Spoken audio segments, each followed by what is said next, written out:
Sir अक्सर ये tent वाले भी या फिर अक्सर मोबाइल स्क्रीन से भी अगर जैसे काफ़ी एड्स आ जाती हैं कि यार लिंग बढ़ाओ या फिर आप लिंग ये खा लो लिंग बढ़ जाएगा, तो क्या एक्चुअली में ये वर्क करता है? और अगर ये करता भी हो तो फिर इसके क्या एक्सेसिव मतलब एक्सेस कोई कर रहा है तो कितने बैड रिजल्ट्स हैं इसके? देखो, साइज इंक्रीज जो है ना वो एक बड़ा कंट्रोवर्शियल टॉपिक है।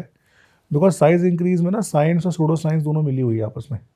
तो साइज इंक्रीज जो है ना, पेनिस साइज, देखो हर किसी को बड़ा चाहिए, ठीक है, बड़ा घर, बड़ा गाड़ी, बड़ा पैसा, ठीक है, बड़ा लिंग, बड़े बूब्स, ठीक है। तो लड़कियां ब्रेस्ट इम्प्लांट करा रही होगी, वो इजी काम है।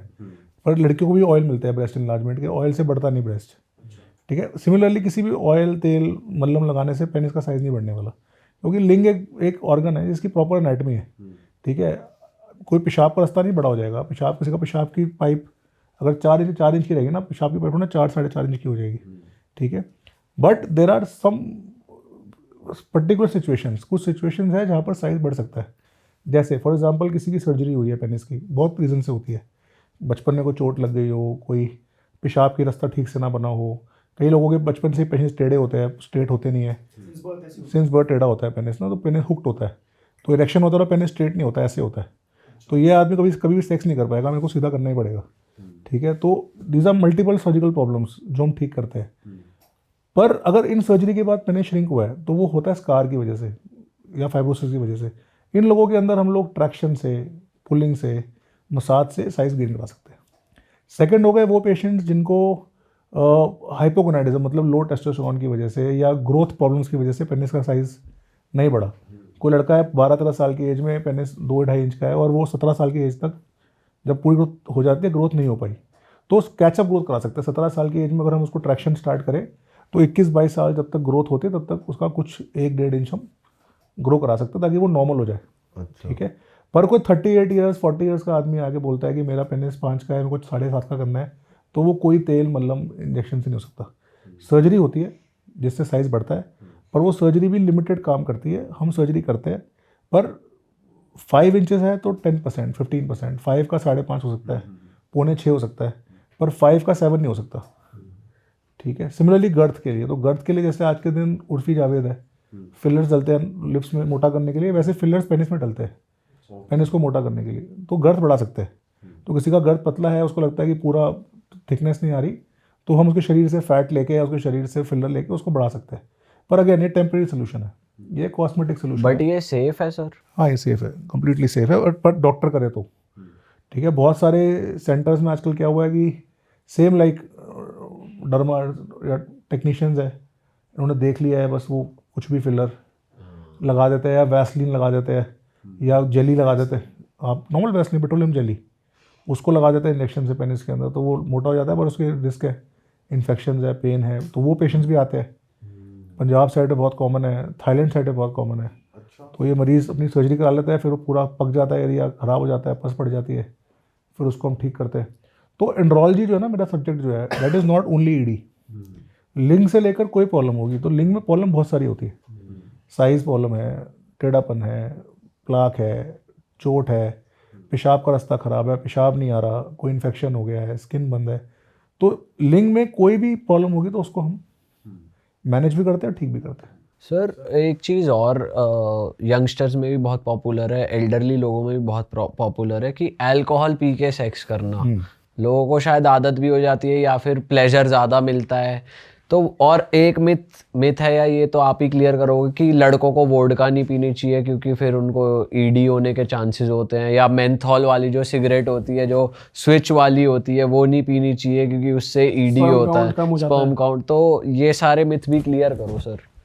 तो बेसिकली नशे की बात करते हैं, तो नशे में 3 नशे हो गए। तो एक तो अल्कोहल है, सबसे कॉमन नशा जो है। तो अल्कोहल मॉडरेशन के अंदर, मॉडरेशन मतलब कि मॉडरेशन में हेल्दी है, मॉडरेशन में ले सकते हैं, ठीक है। तो पर मॉडरेशन से आगे नहीं। मॉडरेशन मतलब जो ये आपकी यूके की गाइडलाइंस है, यूएस की गाइडलाइंस है, तो ये कहती है कि आप जैसे विस्की पी रहे हो तो 2 पैग हफ्ते में यू कैन हैव, हफ्ते में वीक में 60 ml 60 ml the week you can have. ये आपका हार्ट, कार्डियोवैस्कुलर सिस्टम, आपका हार्मोन, टेस्टोस्टेरोन ठीक रखता है, ठीक है। बट अगर आप ज़्यादा बढ़ रहे हो, आप क्वार्टर पे आ गए और अब आप आधे पे आ गए, हाफ पे आ गए, और आप जो है अल्कोहल डेली लेने पे आ गए, तो फिर वो आपके लिए हार्मफुल है, ठीक है। ये तो बॉडी की हेल्थ की बात हो गई। पर सेक्स के पर्टिकुलरली बात करें तो लिमिटेड मात्रा में अल्कोहल एक सेक्सुअल एनहांसर है, ठीक है। तो 1 पैग अल्कोहल आपको एनहांसमेंट करेगा, 2 पैग अल्कोहल आपको वो रखेगा, 3 पैग पे फिर आपको डिक्लाइन होगा। ठीक है। लो क्वांटिटी में क्या करता है अल्कोहल, आपकी जो स्ट्रेस है, एंग्जाइटी उसे कम करता है, आपको जो डर खत्म करता है। आज फॉर एग्जांपल आपको डर लग रहा है सेक्स करने में, आप थोड़ी अल्कोहल ले लोगे तो डर कम हो जाता है, आपको कॉन्फिडेंस आता है, आदमी को शेयर लगता है। So your anxiety improves, your little bit of erection improves. Alcohol is a vasodilator. शराब पीते हैं ना, कान लाल लगते हैं, थोड़ी सी गर्मी लगती है क्योंकि खून सप्लाई बढ़ती है, तो थोड़ी मात्रा में अल्कोहल क्या करेगा, इरेक्शन कर देगा। ठीक है। टाइमिंग बढ़ा देगा, सडन डिस्चार्ज नहीं, क्योंकि अल्कोहल आपके शरीर में सेरोटोनिन है, सेरोटोनिन डोपामिन 2 हार्मोन होते हैं, तो ये आपके सेक्स को कंट्रोल करते हैं। सेरोटोनिन आपकी टाइमिंग बढ़ाता है और डोपामिन आपका बढ़ाता है प्लेजर, एन्जॉयमेंट। तो अल्कोहल दोनों को बढ़ाता है। तो अल्कोहल पियोगे थोड़ा सा आपका टाइमिंग बढ़ जाएगा, हार्डनेस बढ़ जाएगी और आपका ऑर्गेज़म बढ़ जाएगा, पर लिमिट में, मॉडरेशन में। ज़्यादा पी लोगे तो हार्म करेगी लिवर को भी, शरीर को भी। सेकेंड है कि अल्कोहल है, चाहे वो विस्की में हो, चाहे वोडका में हो, चाहे वो वाइन में हो। ठीक है। सिर्फ फ़र्क होता है कैलोरीज का। आज आप बियर पी रहे हो तो बियर में क्या कैलोरीज ज़्यादा है, क्योंकि बियर में आपको बहुत ज़्यादा शुगर है। ठीक है। विस्की में कैलोरीज कम है, कोई क्वांटिटी कम है। वोडका में कैलोरीज और कम है, क्योंकि वोडका और कंसनट्रेटेड है। तो ऑलमोस्ट सिमिलर ही है, पर आप कितनी एम्प्टी कैलोरीज ले रहे हो। पर ऐसा नहीं है कि वोडका पी रहे हो तो एडी हो जाएगा, ऐसा कुछ भी नहीं है, ऐसा कुछ भी नहीं है। ठीक है। दूसरा नशा हो गया स्मोकिंग। स्मोकिंग हर तरीके से ख़राब है। आप चाहे मेंथोल वाली पी रहे हो, चाहे फिल्टर वाली पी रहे हो, चाहे बिना फिल्टर की पी रहे हो, स्मोकिंग ख़राब है। आप दिल्ली में रह रहे हो तो वैसे भी 10 सिगरेट तो रोज़ की वैसे ही पी रहे हो, इतना ख़राब AQI है। ठीक है। उसके ऊपर आप सिगरेट अलग से ही पी रहे हो। ठीक है। तो सिगरेट आपका sperm count, testosterone, erectile dysfunction, size सब खराब करेगी। प्लस आपका रिस्क होगा लंग कैंसर का, ओरल कैंसर का। तो I don't support cigarette at all, ना मॉडरेशन में भी नहीं। आजकल लोगों का स्टाइल है 1 सिगरेट, 2 सिगरेट, पतली सिगरेट, मेंथोल वाली सिगरेट, सब बकवास की बातें हैं। सिगरेट किसी भी मात्रा में, किसी भी तरीके से आपके स्पर्म काउंट के लिए, आपके हार्मोन्स के लिए ख़राब है। सर ओरल सेक्स के लिए भी कहा जाता है कि ये भी कुछ ED कॉज करता है, ऐसा कुछ होता है, ऐसा कुछ होता है क्या? ओरल सेक्स भी बैड होता है, करना नहीं चाहिए, ऐसा कुछ है? नहीं, ओरल सेक्स इज ओके, मतलब what ever makes you and your partner comfortable, that is okay. पर ओरल सेक्स में बट STD उससे जल्दी कुछ ट्रांसफर होता है, ऐसा देखो, कुछ है? STD तो सेक्स से ट्रांसफर होता है, वो ओरल हो, एनल हो, वजाइनल हो। ठीक है। हमारा एक जैसे ना कहते हैं कि चूहा देखोगे तो आप डरोगे, और गिलहरी देखोगे तो गिलहरी देख के लगता है नहीं इससे खेलेंगे। पर चूहा गिलहरी दोनों ही रोडेंट्स है, और दोनों से रेबीज़ होता है, दोनों में सेम इन्फेक्शन होता है। ठीक है। पर क्योंकि हमारा परसेप्शन है बचपन से कि गिलहरी श्री राम ने टच करी थी और चूहा जो है वो, तो इसलिए हम लोग को सेम है। तो उसी तरह आप ओरल कर रहे हो या वजाइनल कर रहे हो, आपका STD का रिस्क सेम है। अच्छा। आपका इन्फेक्शन का रिस्क सेम है, दोनों पार्टनर्स को, वाइफ को भी और मेल को भी। चाहे HPV हो, चाहे आपकी हर्पीज़ हो, चाहे आपका एड्स हो, चाहे आपका हेपेटाइटिस B हो, हेपेटाइटिस C हो। तो आप, कई लोग आप देखोगे आजकल जाते हैं मार्केट में, तो मेरे पेशेंट भी आके बोलते हैं ना कि सर मैंने ना, उससे पूछते हैं आप सेक्स किया? हाँ सर किया। कॉन्डम यूज़ किया था? हाँ किया था। ओरल के टाइम? नहीं सर उसमें नहीं किया। मुझे लगता है कि ओरल में कॉन्डम ना यूज़ करना नॉर्मल है। ठीक है। वजाना में यूज़ कर लिया, पर जिस लड़की को इन्फेक्शन है वो वजाना में भी होगा, ओरल भी होगा। तो आपको ओरल सेक्स करोगे बिना कॉन्डम के तो भी इन्फेक्शन हो सकता है। ठीक है। और सेकेंड प्रॉब्लम आज के दिन है HPV की। HPV एक वायरस होता है जो कैंसर कर सकता है। अच्छा। तो अगर आप ओरल सेक्स कर रहे हो तो जो लेडी है जिसके मुंह में ओरल सेक्स कर रहे हो उसको थ्रोट कैंसर होने का रिस्क है, अगर आपको HPV है तो। और आप अगर उस लेडी में HPV वायरस ऑलरेडी है तो आपको पेनाइल कैंसर होने का रिस्क है। तो इसलिए HPV वायरस आता कैसे सर? सेक्स से, ट्रांसमिट सेक्स से ही होता है। तो इसलिए ज़रूरी है कि आप सेक्स कर रहे हो, अगर आपकी पार्टनर और आप कमिटेड हो, मोनोगैमस हो, इधर उधर मुंह नहीं मार रहे, तो फिर आप जो मर्जी करो। पर अगर आपको श्योरिटी नहीं है कि कमिटमेंट है या नहीं है, अगर आप पेड के लिए जा रहे हो, स्पा सैलून जा रहे हो आप, क्योंकि आज में सेक्स तो हर जगह हो रहा है, और आप ओयो जा रहे हो और आपको नहीं पता कि वो जो लड़की, ओयो का नाम खराब कर रहे हो। चलो ओयो ने सर बंद कर दिया कपल जैसे। लेकिन सिर्फ मेरठ में हुआ है वो। दिल्ली के ओयो जा रहे हो। तो अगर आप कर रहे हो और आपको श्योरिटी नहीं है तो आपको प्रोटेक्शन यूज़ करना है। अगर आप प्रोटेक्शन यूज़ कर रहे हो तो आपको कुछ STD भी नहीं होगा, हर्पीज़ भी नहीं होगा, कैंसर भी नहीं होगा। और ओरल के लिए भी एक कॉन्डम आते हैं, फ्लेवर्ड कॉन्डम्स आते हैं, तो ओरल के लिए specially meant for oral sex हाँ, स्पेशली मेंट, क्योंकि फ्लेवर कहाँ फील होगा फिर फीमेल को, फ्लेवर तो ओरल के लिए है ना, चॉकलेट फ्लेवर थोड़ा नीचे फील होगा उसको, तो वो ओरल के लिए। सर बीच में क्वेश्चन रह गया था, मैंने आपसे पूछा था कि सेफेस्ट जैसे टाइमिंग बढ़ाने के लिए या फिर हार्डनेस के लिए क्या चीज़ ले सकते हैं लोग कि लेनी है सप्लीमेंट्स जिनको? में हाँ, सप्लीमेंट्स चार आई टेल यू 4 सप्लीमेंट्स जो आप ले सकते हो। पहला विटामिन डी।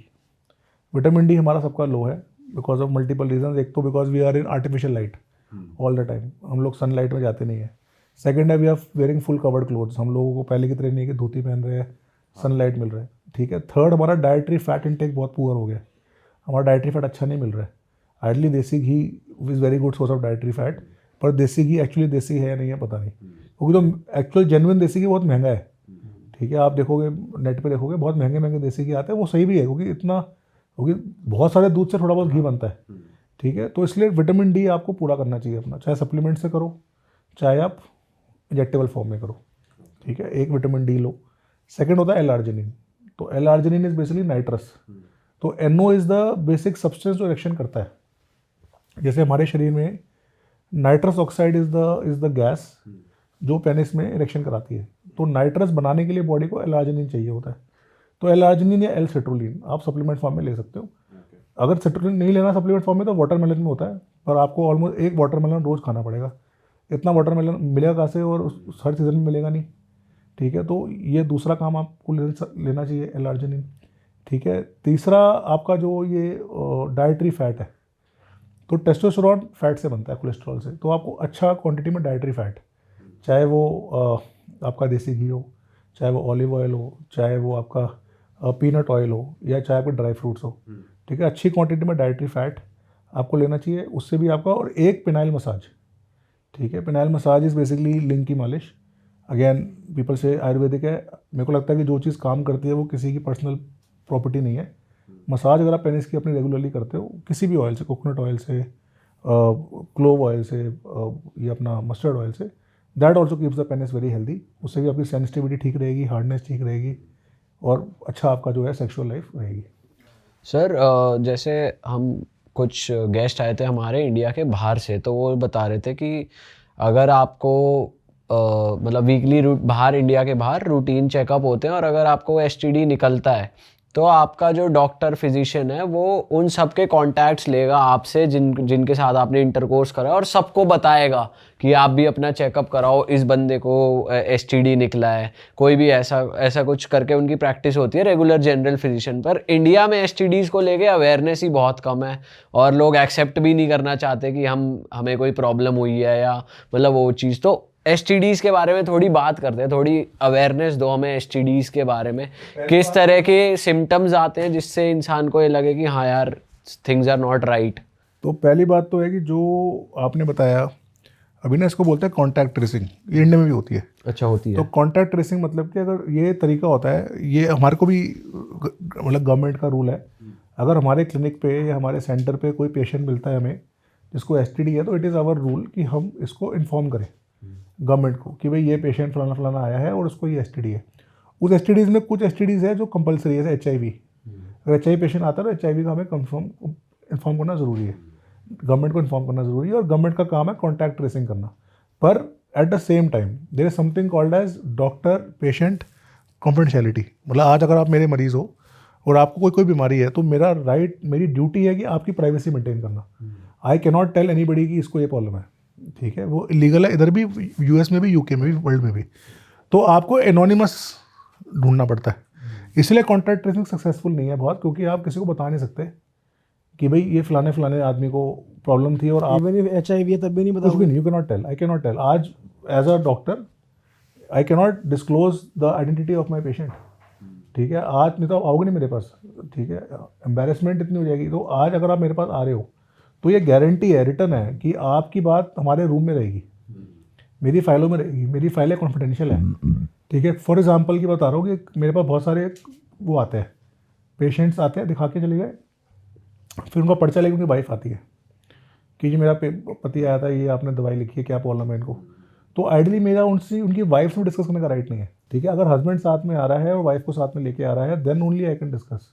तो मैं यही बोलता हूँ, उनकी वाइफ आ जाए, चाहे वाइफ के पेरेंट्स आ जाए, चाहे कोई आ जाए, या फलाना फ्रेंड आ जाए, इवन पुलिस भी आ जाए, ठीक है। तो जब तक पुलिस समन लेके नहीं आएगी मेरे पास कि ये पेशेंट जेल में है या कोर्ट का ऑर्डर है, आपको डिटेल देनी है, तब तक हम डिटेल नहीं दे सकते, ठीक है। तो कभी भी सेक्सुअल डिजीज़ में आप ये कंफर्टेबल रहो कि आपकी बात बाहर नहीं जाएगी, ठीक है। कोई गवर्नमेंट किसी को भी हम नाम लिख के नहीं भेजते कि ये फलाने को प्रॉब्लम है, ठीक है। तो क्योंकि ये बहुत इंपॉर्टेंट टॉपिक है, नहीं तो लोग आना बंद हो जाएंगे।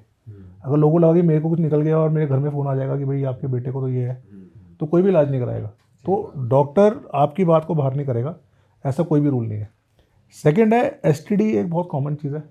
एसटीडी सेक्सुअल ट्रांसमिट डिजीज़, मतलब कि सेक्स करने से होने वाली कोई डिजीज़। अब वो सेक्स से फैल रही है तो वो एसटीडी है। एसटीडी में 3 तरह के एसटीडी होते हैं। एक होते हैं डेडली, डेडली मतलब जिससे आप मर सकते हो। HIV, hepatitis B, liver disease, liver cancer. Hepatitis C जो पैमला एंडरसन को था, Pamela Anderson got it from her boyfriend, but they got it by sharing needles, वो ड्रग्स शेयर करते थे, but it can happen due to sex also. HPV जो cancer करता है, again ये वायरल इलनेस है, तो ये डेडली है, ठीक है। ये पकड़ लिया आपने तो फिर ये इलाज ही नहीं है, ठीक है। ये लंबे टाइम चलती है, इनका कोई इनके सिम्टम्स क्या है सर? ये कोई सिम्टम नहीं है। सर ऐसा भी हमने सुना है कि अगर किसी को HIV है, किसी के अंदर वो वायरस आ गया, तो वो 7 ईयर्स बाद एक्टिव होगा, उसके बाद उसने किसी के साथ इंटरकोर्स किया तब वो ट्रांसमिट होगा। नहीं, ऐसा नहीं है, ये गलत फहमी है। सब HIV डे 1 से ट्रांसमिटेबल है। अगर आ गया तो फिर अगर किसी को HIV है और आपने उनसे सेक्स किया और उनके योनि में कट था या उनके मुंह में कट था या आपके पेनिस में कट था या आपने एनल सेक्स किया और उसमें कट था और ट्रांसमिशन हो गया, तो HIV की रिपोर्ट पॉजिटिव 1 महीने बाद आती है। अच्छा, अगर फॉर एग्जाम्पल आपने आज सेक्स किया और आपको डायरेक्ट मुझे HIV हो गया, तो कोई टेस्ट नहीं है, बता दो जो आज बता दें 1 एक महीने महीने बाद जाके वो ब्लड में आएगा। तो इसमें प्रॉब्लम क्या आती है कि किसी को शक है कि मैंने गलत किया है, जैसे कॉन्डम फट गया और वो डर रहा है, तो उसके पास कोई तरीका नहीं कंफर्म करने का। या तो वो उस आदमी का टेस्ट कराए कि भाई जिससे किया है उसको ले जाए कि भाई तू टेस्ट करा अपना, वो कोई मानता नहीं है, कोई एग्री नहीं करेगा। वाई विल समबडी एग्री, ठीक है। अगर वो नहीं एग्री करा तो उसको ओनली ऑप्शन है कि वो PEP ले। PEP मतलब कि पोस्ट एक्सपोजर प्रोफिलैक्सिस दवाइयाँ आती है, जो वो इमीडिएटली स्टार्ट कर ले तो HIV ना होने का चांस बढ़ जाता है। अच्छा, फुल प्रूफ नहीं है, बट 90% सक्सेस रेट है कि आपको HIV नहीं होगा। वैसे डिटेक्ट 1 महीने बाद ही होती है। 1 महीने बाद ही होता है, ठीक है। सिम्टम्स कुछ भी नहीं है। सिम्टम्स आएंगे आपको ऑलमोस्ट 6 महीने बाद या साल बाद, जब वायरस पूरा चरम सीमा पे होगा। तब क्या होगा, HIV क्या करता है, it is called human immunodeficiency virus. ये आपकी शरीर की इम्यूनिटी खत्म कर देता है। तो यू स्टार्ट गेटिंग इन्फेक्शंस, आपको खांसी जुकाम नज़ले होने शुरू हो जाएंगे, ठीक है। आपको गैस बननी शुरू हो जाएगी, पेट में दस्त लगने शुरू हो जाएंगे, वजन कम करना शुरू हो जाएगा। आज के दिन HIV की बहुत अच्छी दवाइयाँ हैं जो उसको कंट्रोल कर देती है, जिससे आदमी ठीक रहता है, सब कुछ ओके रहता है, पर ख़त्म नहीं करती। वो वायरस बॉडी पे रहेगा। जब दवाई बंद करोगे तो फिर से आना शुरू हो जाएगा। वो ट्रांसमिटेबल भी होगा। और ट्रांसमिटेबल तब होगा जब दवाई नहीं खा रहे। अगर आप दवाई खा रहे हो तो ट्रांसमिटेबल नहीं है, ठीक है। तो ये डेडली वाले हो गए। फिर एक होते हैं नॉन डेडली, लाइट, जैसे जू, क्रैब्स बोलते हैं। जैसे नीचे के बाल है उसकी भी जू होती है, जैसे सर की जू है नीचे की भी जू होती है। तो आपने सेक्स किया, वो जू आपके बालों में चले गए तो आपको खुजली शुरू हो जाएगी। That's called as crabs. तो उसका सिम्टम खुजली होता है। तो पेशेंट आते हैं, सर बहुत खुजली हो रही है, ठीक है, खुजला के कई बार इतनी खुजली होती है, तो दैट इज कॉल्ड क्रैब्स। वो क्या होता है वही, बिकॉज ऑफ पुअर हाइजीन, ना पार्टनर की हाइजीन अच्छी थी ना इनकी हाइजीन अच्छी थी, तो वो स्प्रेड हो गया। उसको सिंपल है, ठीक हो जाता है। फिर एक होता है गनोरिया। गनोरिया मतलब कि जो पेशाब की पाइप है उसका इन्फेक्शन। तो उसका सिम्टम होता है पेशाब में जलन होना, पेशाब में सफ़ेद पानी गिरना, पेशाब में से बदबू आना। तो वो भी गनोरिया बहुत कॉमन है। हर्पीस भी इनमें से है। हर्पीस भी ऐसे ही है। हर्पीस डेडली नहीं है, पर हर्पीस लॉन्ग टर्म है, मतलब हर्पीस ठीक नहीं होता। ट्रांसफर भी हो सकता है। ट्रांसफर तब होता है जब एक्टिव हो। जब एक्टिव पिंपल फोड़े हो तभी होगा। अगर सप्रेस्ड है तो ट्रांसमिट नहीं होता। तो इस तरीके क्लमाइडिया है। क्लमाइडिया भी डेडली नहीं है, इजी ट्रीटमेंट है, पर जब एक्टिवली सिम्टम होगा तो जलन, पेशाब में खून आना, वाइट डिस्चार्ज आना, इस सिम्टम्स हो सकते हैं। तो एसटीडी प्रॉब्लम क्या है, कई बार एक ज़रूरी नहीं कि आपको एक बार में एक ही एसटीडी हो सकता है कि डेडली वाला एसटीडी भी हो जाए और नॉन डेडली भी हो जाए। तो आपको सिम्टम तो गनोरिया के हुए, पर एड्स भी है अंदर। तो इसलिए जब भी एसटीडी होता है टेस्टिंग पूरी कराते हैं, सारे टेस्ट कराएंगे, दूसरे जो डेडली वाले भी, नॉन डेडली वाले भी। तो जो पकड़ा गया उसका ट्रीटमेंट फिर उस हिसाब से स्टार्ट करेंगे। सर जैसे वैसे कहते हैं कि अपने हेल्थ चेकअप्स कराते रहने चाहिए हर 6 महीने साल में, तो क्या एसटीडीज़ के भी कराते रहने चाहिए अपनी हाइजीन मेंटेन करने के लिए? डिपेंड करता है आप कर क्या रहे हो। अगर आप एक्टिव हो, अगर आपको मल्टीपल पार्टनर्स है, अगर आपको लगता है कि आपने कॉन्डम यूज़ नहीं किया है या आपको कोई सिम्टम हुए पीछे, तो टेस्ट कराने चाहिए। पर अगर आप कुछ कर नहीं रहे हो, आपका कोई पार्टनर भी नहीं है, तो क्या फ़ायदा, फिर क्या बात मिलेगा? तो यहाँ फिर तो वो ये सोचेगा हो ही जाए कुछ। पहले कर तो लूँ पहले। तो मैं कहता हूँ, अगर आते हैं ना पेशेंट एसटीडी वाले, तो लड़का आता है, सर मैंने फर्स्ट टाइम किया, अब जलन हो रही है। मैं पहले तो खुश हो किया ना तूने, कॉन्ग्रेचुलेशन, अब इसका इलाज करा ले, पर at least you lost your virginity. But again my advice to young man is, और young women even am listening is, कि हैव सेक्स, इट्स ओके, मतलब it is natural phenomena, but अपनी सेफ्टी रखो, क्योंकि आपकी पूरी लाइफ डिपेंड करती है उस पर। आप किसी से सेक्स कर रहे हो और वो सामने वाला बीमार है और आपने प्रोटेक्शन नहीं यूज़ किया, तो आप बीमार हो जाओगे। तो बीमारी घर मत लेके आओ, it is a enjoyable experience, उसको क्लीन रखो और अपनी अपनी प्रोटेक्शन प्रॉपर्ली यूज़ करो। सर क्लीनिंग की बात करी जाए तो क्या सोप और ये सब यूज़ करना ठीक है हमारे ऑर्गन के लिए? यस, तो ये बहुत कॉमन क्वेश्चन है। जो ये इंटीमेट सोप्स का आजकल स्कैम चल रहा है, ये स्कैम है, ठीक है। कोई अलग से सोप की ज़रूरत नहीं है। आप जिस साबुन से नॉर्मली नहाते हो उसी साबुन से आप पूरी बॉडी क्लीन कर सकते हो। कोई स्पेशल साबुन की ज़रूरत नहीं है अपने प्राइवेट पार्ट के लिए। खाली जो ग्लांस है, जब आप स्किन खोलते हो तो उसमें साबुन लगाने की ज़रूरत नहीं है, उसको नॉर्मल पानी से धो सकते हो। तो अगर आप स्किन पीछे करके नॉर्मल पानी से धो के साफ़ कर लो उसको, दैट इज़ सफिशिएंट, ठीक है। उसके लिए स्पेशल सोप वोप की ज़रूरत नहीं है, ठीक है। एक एग्जाम्पल देते हैं कि आप टूथब्रश यूज़ करते हो, वो दांतों के लिए यूज़ करते हैं, कोई मुंह के अंदर कुल्ले के लिए टूथब्रश नहीं यूज़ करता। तो आपका अंदर का एरिया है, म्यूकस है, उसको बस डेली स्किन पीछे करके वार्म वाटर जो भी नहा रहे हो उस पानी से साफ़ कर लो, दैट इज वो ही ना है। हाँ, साबुन की ज़रूरत नहीं है। साबुन में क्या होता है, साबुन से ना और इरिटेशन होती है और केमिकल लगता है, तो साबुन नहीं लगाना, सिर्फ प्लेन पानी काफ़ी है। सर एक चीज़ जो हम बीच में बात भी कर रहे थे कि पॉर्न में देख लेते हैं, चीज़ों में देख लेते हैं कि ऐसी पोजीशंस देख लेते हैं जिसमें बिल्कुल ही वाइल्ड हो रहे हैं, या कई बार ऐसा होता है कि girl is on top and उस टाइम आपका इरेक्शन के टाइम भी कुछ ऐसे टेढ़ा हो जाए या injury होती है। इंजरीज हो जाती है, तो वो मतलब क्या वो ट्रीटेबल है या ट्रीटेबल है, एमरजेंसीज है, तो पेनाइल फ्रैक्चर बोलते हैं उसको। जैसे हड्डी टूटती है ना, वैसे लिंग भी टूट सकता है। तो अगर लिंग पूरा हार्ड है तो, और सबसे कॉमन पोजीशन पेनाइल फ्रैक्चर की वुमन ऑन टॉप ही है। अच्छा, तो वो वुमन ऑन टॉप है और आप बहुत अग्रेसिव हो गए और बहुत एंजॉय कर रहे हो और वो भी पागल हो रही है, आप पागल हो रहे हो, तो चांस है कि गलत जगह गिर जाए, ठीक है। तो आप अगर गिर गए और पेनिस खड़े पेनिस पे आप गिर गए तो ऑब्वियसली लोड है, पेनिस काफ़ी लोड ले सकता है, पर कई बार वो स्नैप कर देता है। तो स्नैप कर देगा तो क्या होगा, इमीडिएटली पेन होगा और सारा ब्लड जो है बाहर आ जाएगा, तो फूल जाएगा पेनिस पूरा। उसको बोलते हैं बैंगन, मैं इंग्लिश टर्म भूल गया उसका, ब्रिंजल अपीयरेंस। तो पेनिस लुक्स लाइक अ ब्रिंजल, वो पूरा बैंगन बन जाता है, ऐसे पूरा ब्लू हो जाता है ब्लड से, तो वो इमरजेंसी है। तो उसमें फिर आना पड़ता है हॉस्पिटल में आके फिर हम क्या करते हैं, वो सारा ब्लड निकालते हैं और जो एरिया टूटा है उसको रिपेयर करते हैं और फिर उसमें कास्ट डलता है, जैसे फ्रैक्चर का कास्ट होता है, और 15 डेज में ठीक हो जाता है वो। तो फिर बैक टू नॉर्मल हो जाता है एकदम उसके बाद? Takes around 6 weeks. But penile fracture को कुछ तो थोड़ा बहुत तो ईडी डेवलप होता है, जितना पहले उतना अच्छा नहीं रहेगा, थोड़ा तो क्योंकि टूटा है कुछ, जैसे हाथ भी टूटता है तो जुड़ जाता है, बट थोड़ी सी मूवमेंट, थोड़ा सा पेन रहता है। उसी तरह कहाँ टूटा है, कितना टूटा है, पर पेनाइल फ्रैक्चर कॉमन है। मतलब मैं महीने में 4-5 मरीज़ देखता हूँ और बाकी पूरे दिल्ली में ऑलमोस्ट 20-25-30 मरीज़ कॉमन है। और ज़्यादा हो गया बिकॉज ऑफ वायग्रा, क्योंकि वायग्रा आगे बहुत हार्ड इरेक्शन आता है और कई घंटे करते रहते हैं, उसमें ज़्यादा चोट लगती है। सर इस बारे में और बताओ, जो लोग ज़्यादा वर्कआउट करते हैं, फिर कोई किसी के ट्रेनर ने बोला कि यार तुम टेस्टोस्टेरोन को बूस्ट करने के लिए so that you can exercise well, तुम बूस्टर्स ले लो, तो वो भी सही रहता है क्या? नहीं, बिल्कुल भी नहीं। तो आपको टेस्टोस्टेरोन रिप्लेसमेंट या एनाबॉलिक्स बोलते हैं इनको, आपको एनाबॉलिक्स नहीं यूज़ करना है, ठीक है। आपको एक्सरसाइज करनी है, डू इट।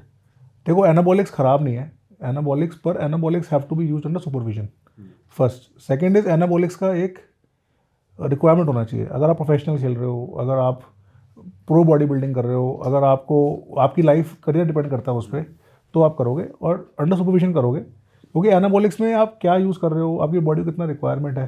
फॉर एग्जाम्पल एक 60 किलो का लड़का है जिसको प्रोफेशनल नहीं खेलना है, इसे सिर्फ फिजिक बनानी है, तो एनाबॉलिक्स के अलावा और भी ऑप्शन है, ठीक है। तो अंडर डॉक्टर सुपरविजन आप करो तो बेटर रहता है। होता क्या है, जितने भी कोचेज हैं इनके पास एक फिक्स स्टैक है, मतलब उन्होंने 3 का स्टैक बना रखा है कि आपने एनाबॉल लेना है, आपने स्टेनाजोल लेना है, आपने डायनाबॉल लेना है, बना के दे दिया। उसको उसकी रिक्वायरमेंट है नहीं है, उसकी बॉडी कितना रिस्पॉन्ड कर रही है, how sensitive is he to testosterone, ठीक है। जेनेटिक भी मैटर करता है। फॉर एग्जांपल आज एक लड़का है जो बहुत सेंसिटिव है टेस्टोस्टेरोन से, हो सकता है कि उसको सिर्फ 25 mg या 100 mg से भी बॉडी बहुत अच्छी ग्रो कर जाए, एज़ कम्पेयर टू एक लड़का जिसको टेस्टोस्टेरोन सेंसिटिविटी है ही नहीं, ठीक है। उसको भी सेम डोज मिल रही है, इसको भी सेम डोज मिल रही है। ये उसके लिए बेसिकली एक्स्ट्रा टेस्टोस्टेरोन क्या करेगा, बॉडी नहीं बनाएगा, भाई आज आप मास गेन कर रहे हो तो एक लिमिट तक गेन कर सकते हो, you can put on 1 kg per week और 1.5 kg ऑफ लीन मास पर वीक। पर टेस्टोस्टेरोन आप ले रहे हो डबल क्वांटिटी ट्रिपल क्वांटिटी, क्या करेगा, सप्रेस कर देगा आपके नेचुरल प्रोडक्शन को। फिर इनफर्टिलिटी है, स्पर्म काउंट प्रॉब्लम्स है, इरेक्टाइल डिस्फंक्शन है। कोई नेचुरल तरीका भी है टेस्टोस्टेरोन बूस्ट करने का? नेचुरल तरीका टेस्टोस्टेरोन बूस्ट करने का है, पर उससे आप बॉडी नहीं बना सकते। नेचुरल टेस्टोस्टेरोन से आप कभी भी मसल मास नहीं गेन कर सकते। बट उससे हमारा स्पर्म काउंट और स्पर्म क्वालिटी तो बढ़ेगा। हाँ बढ़ेगा, तो वही कह रहा हूँ। तो टेस्टोस्टेरोन नेचुरल, मतलब दो चीज़ें हैं। गोल क्या है? गोल है फिजिक, गोल है हेल्थ, गोल है फिटनेस, गोल है अच्छा स्पर्म काउंट, गोल है एक एक एक सुंदर बॉडी। तो नेचुरल वेज भी है, जैसे हम कहते हैं, देसी बोलते हैं वर्ड, डाइट एक्सरसाइज स्लीप। तो अच्छी diet with good fats, good amount of exercise. Exercise में कार्डियो से टेस्टोस्टेरोन नहीं बढ़ता, टेस्टोस्टेरोन बढ़ता है मसल एक्सरसाइज से। अच्छा। तो आपके जो अब मसल एक्सरसाइज में क्या आज के दिन ट्रेंड है, बाइसेप्स बनाने का। Bicep is the worst muscle, सबसे छोटा मसल है वो बॉडी का। मसल मतलब डेल्ट, मसल मतलब आपका लैट, चेस्ट, मसल मतलब आपके कोर, मसल मतलब आपका ग्लूट्स। सर ये भी मिथ है क्या? हमने सुना है, आप बताओ कि अगर जो लेग्स ज़्यादा एक्सरसाइज मारते हैं तो टेस्टोस्टेरोन ज़्यादा बूस्ट होता है। हाँ बिल्कुल, मिथ नहीं है ये, ट्रूथ है ये। ट्रूथ है। हाँ बेसिकली मसल्स में रिसेप्टर्स होते हैं। जब मसल फटीग होता है तो ये receptors cause the body to make more testosterone. तो जितना भारी मसल होगा आपका, जैसे ग्लूट्स है, लेग्स है, तो लेग्स सबसे ज़्यादा टेस्टोस्टेरोन स्टिमुलेट करते हैं। तो जो आदमी अच्छा स्क्वाट करेगा, जो आदमी अच्छा लेवल ऑफ डेड लिफ्ट करेगा, his test will be higher than somebody जो सिर्फ बाइसेप्स कर रहा है जिम में। बहुत लोग देखो, लड़के देखो जिम में जो बाइसेप्स ही करते हैं बस, क्योंकि उनको सिर्फ वो टी शर्ट पहननी है, वो टाइट वाले, हाँ। मछली दिखानी, यहाँ की मछली देख, मछली ये देख। उनको बस, हाँ उनको बाइसेप और ट्राइसेप दिखाना। आज 17 का होगा, कल 18 तो का होगा। तो आप देखो जितनी मिस्टर ओलंपिया वगैरह बड़े कॉम्पिटिशन है, उनका बहुत सारे मार्क्स लेग्स के होते हैं, लेग्स की शेप के, बटक्स की शेप के। और इतने इंडियन बॉडी बिल्डर्स आप देखोगे नीचे कुछ है ही नहीं, सिर्फ ऊपर स्टेनाजोल और डायनाबॉल से एक बॉडी कट कर Structure रखी बना है। होता है। ठीक है, तो first sign of steroid use और steroid abuse is that when you see की लेग्स वीक है। और सर लो स्पर्म काउंट कैसे, ये कैसे हो जाता है? तो लो स्पर्म काउंट के भी मल्टीपल इश्यूज है, तो वो भी एक पूरा चैप्टर है अपने आप में, पर ट्रीटेबल है। ठीक है, पर हर आदमी को 25 साल की एज में अपना एक सीमेंट एनालिसिस कराना चाहिए। 3 दिन का परहेज करके, मतलब 3 दिन बिना मास्टरबेशन किए आप लैब में जाओ और अपना मॉर्निंग में सैंपल दो। वही लैब में रूम होता है, वो मैगजीन भी होती है, देखो सैंपल दो और सैंपल का रिपोर्ट आ जाएगा। विक्की डोनर की तरह। हाँ बस, और वो रिपोर्ट देखो, अगर वो रिपोर्ट नॉर्मल है तो ठीक है, अगर उसमें अप एंड डाउन है तो फिर उसकी टेस्टिंग कराते हैं, आपके हार्मोन लेवल्स है, आपके बॉडी में कोई अल्ट्रासाउंड कराते हैं, कोई सिस्ट विस्ट तो नहीं है, और फिर उसका जो भी ट्रीटमेंट है वो ट्रीटमेंट करता है। सर वैसे जैसे कोई अगर रेगुलर फिटनेस कर रहा है, वो जिम जा रहा है रेगुलर फिटनेस के लिए, कोई सप्लीमेंट्स ले रहा है, जैसे प्रोटीन हो गया, BCAA हो गया, या फिर क्रिएटिन हो गया, ये तो नॉर्मल सप्लीमेंट्स हैं, ये तो सही है, ये तो ज़्यादा इफेक्ट नहीं करता। देखो प्रोटीन जो है ना, प्रोटीन के अपने मल्टीपल प्रॉब्लम्स है। ठीक है, हेल्दी प्रोटीन लेना इज़ ओके, बट मुझे लगता है कि जो नेचुरल डाइट से प्रोटीन मिल जाए, ठीक है, वो पूरा करने के बाद आज एक 65-75 kg का लड़का है जिसको 1 ग्राम पर kg चाहिए या 1.25 ग्राम किलो प्रोटीन चाहिए नॉर्मल फिटनेस के लिए, तो वो डाइट से मिल सकता है। प्रोटीन पाउडर लेना इज़ ओके, बट एक तो क्वालिटी अच्छी हो, मिलावटी ना हो, मास गेनर्स ना हो उसके अंदर। ठीक है, कई प्रोटीन के अंदर स्टेरॉइड्स लेस होते हैं, वो ना हो क्विक रिजल्ट्स के लिए। कंप्लीटली अगर हाइड्रोलाइज प्रोटीन है, हाँ तो ले सकते हैं, आइसोलेट कोई हार्म नहीं है इसको, कोई हार्म नहीं है, कुछ लोग फैट कटर्स लेते हैं वेट लूज करने के लिए। अब फैट कटर्स के अंदर एक कहानी है, फैट कटर्स में भी ना मल्टीपल चीज़ें होती है। तो ज़्यादातर आप देखोगे जितने भी डब्बे आते हैं, ब्लैक माम्बा, ब्लैक ये सब, इनके अंदर क्या लिखा नहीं होता क्या है। तो फैट कटर्स में क्या होता है, फैट कटर्स में एक तो एफेड्रिन होती है। एफेड्रा क्या करता है, एफेड्रा हार्ट रेट बढ़ाता है और मेटाबॉलिज्म बढ़ाता है आपका फैट लूज करने के लिए। कैफीन होता है, ठीक है, उसके अलावा इसमें स्टेरॉइड्स भी होते हैं। ठीक है, अगर स्टेरॉइड लेसिंग है तो क्या होगा, वेट लॉस मिलेगा आपको, ठीक है, पर वो प्रॉब्लम करेगा लॉन्ग टर्म में। ठीक है, अगर आपको नेचुरल फैट कटर चाहिए तो कैफीन काफ़ी है। ठीक है, कैफीन और एक्सरसाइज सफिशिएंट, आपको लेना क्यों है। Many of the heart attacks that you get in the gyms are because of this fat burners. ये क्या करते हैं, these people are preparing for some movie या they preparing for some event and they want rapid weight loss. तो क्या करते हैं, protein लेते हैं हाई, टेस्टोस्टेरोन लेते हैं, फैट बर्नर लेते हैं, इसमें एफेड्रा होता है, प्लस लैसिक्स लेते हैं वाटर लूज करने के लिए। तो ये टॉक्सिक कॉम्बिनेशन है, इसमें हार्ट रेट बढ़ जाता है 120-130, प्लस आप जिम कर रहे हो, डिहाइड्रेटेड हो, तो you can get a cardiac arrest. तो आपको फैट बर्नर नहीं लेने चाहिए आइडली ना, they are not very good ways और टू सर lose weight. Multivitamin, fish oil ये सब होते हैं, सब वर्क करते हैं आपका टेस्टोस्टेरोन बढ़ाने में? यस, तो मल्टीविटामिन और फिश ऑयल ऐसे नहीं कि वो डायरेक्टली ऐड करता है, पर अगर आप में डेफिशिएंसी है तो उसको पूरा करने में हेल्प करता है। तो अगर आपकी डाइट से नहीं पूरा हो पा रहा है तो एक मल्टीविटामिन और एक फिश ऑयल तो एक नेचुरल मॉर्निंग में लेना चाहिए खाली पेट, तो उससे जनरली भी स्किन, हेयर, ओवरऑल न्यूट्रिशन ठीक रहता है। सर ऐसा कहा जाता है कि 40 दिन का खाने के बाद 2 ड्रॉप्स ऑफ स्पर्म बनती हैं, तो ये एक्चुअली ट्रू है कि हमारी या फिर हमारी बॉडी का एक नेचुरल प्रोसेस है स्पर्म बनाना? नहीं, ये एक्चुअली ट्रू है ये। तो बेसिकली 90 डेज लगता है स्पर्म बनने में। तो आज अगर टेस्टिस में स्पर्म बनना शुरू हुआ तो वो स्पर्म टेस्टिस में बनने से सीमन में आने तक की जर्नी 90 दिन की होती है। तो it takes 90 days for a new sperm to come. तो किसी का ट्रीटमेंट कर रहे हैं हम जिसका स्पर्म काउंट लो है, तो हम कहते हैं 90 दिन के बाद रिजल्ट मिलेगा, ठीक है। तो it takes a lot of time for the sperm to form and then come to the semen. पर जो आयुर्वेदिक में बोलते हैं या कि इतने इतने किलो खून के बाद इतना, वो इतना मुझे लगता नहीं सच है। पर डेफिनेटली अगर आप बहुत ज़्यादा फ्रीक्वेंटली मास्टरबेट कर रहे हो या बहुत ज़्यादा स्पर्म, तो आपका स्पर्म काउंट ड्रॉप होगा। अगर आप किसी आदमी का स्पर्म काउंट डेली कराओ और उसको बोलो डेली मास्टरबेट कर, तो हर रिपोर्ट में आपको कम मिलता चला जाएगा, ठीक है। क्योंकि वो स्पर्म में टाइम लगता है बनने में, ठीक है। इट इज़ नॉट लाइक कि हर रोज़ बन रहे, करोड़ों बन रहे हैं हर रोज़, पर वो 90 दिन में जाके मतलब एवरी 90 डेज रिप्लेनिश होंगे, ठीक है। और मिलियंस आप डिस्चार्ज कर रहे हो हर बार, तो कुछ तो उसमें फ़र्क आएगा। तो जो पुराना है वो अपने आप हाँ, निकल जाता है, वो न्यू पुराना निकल जाता है और नया आ जाता है।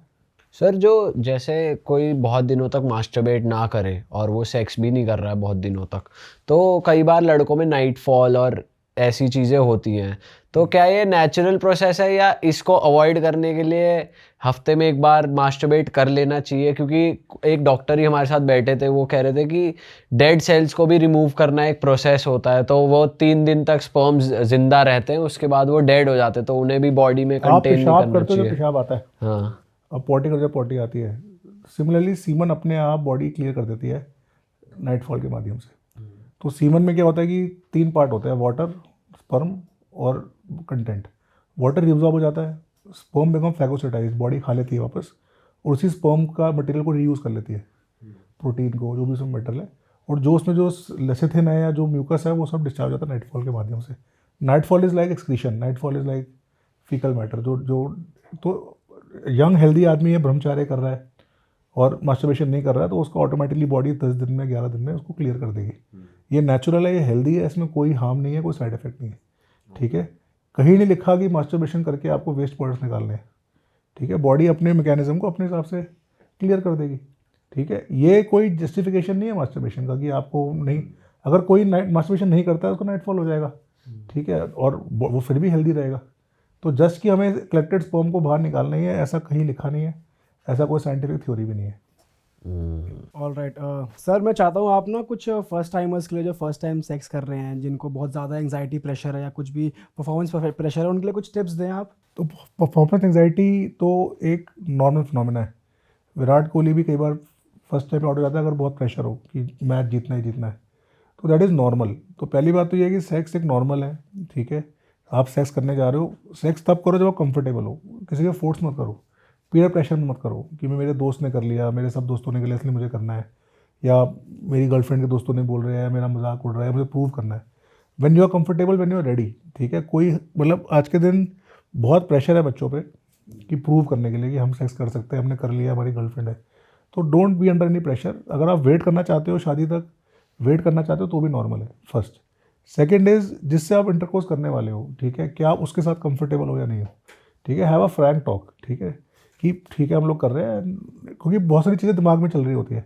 मेरा साइज छोटा तो नहीं है, मुझे पूल हार्डनेस तो आएगा नहीं आएगा, क्या पोजीशन कर पाऊंगा नहीं कर पाऊंगा। आप वहाँ पर परफॉर्मेंस करने नहीं गए हो, आप एक रिलेशन बनाने गए हो, और रिलेशनशिप की तरह करोगे तो एंग्जाइटी कम होगी, ठीक है। तीसरा, पहले 2 या 3 बार इंटरकोर्स ना होना नॉर्मल है, ठीक है, वो ईडी नहीं कहलाता। तो आपका एक बार नहीं हुआ या जल्दी डिस्चार्ज हो गया तो आपको दवाई नहीं खानी, ठीक है, it is okay.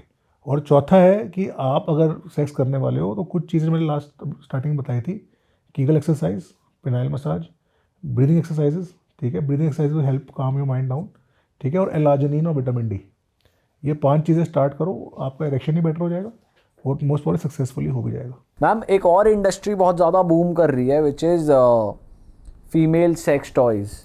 And male sex toys.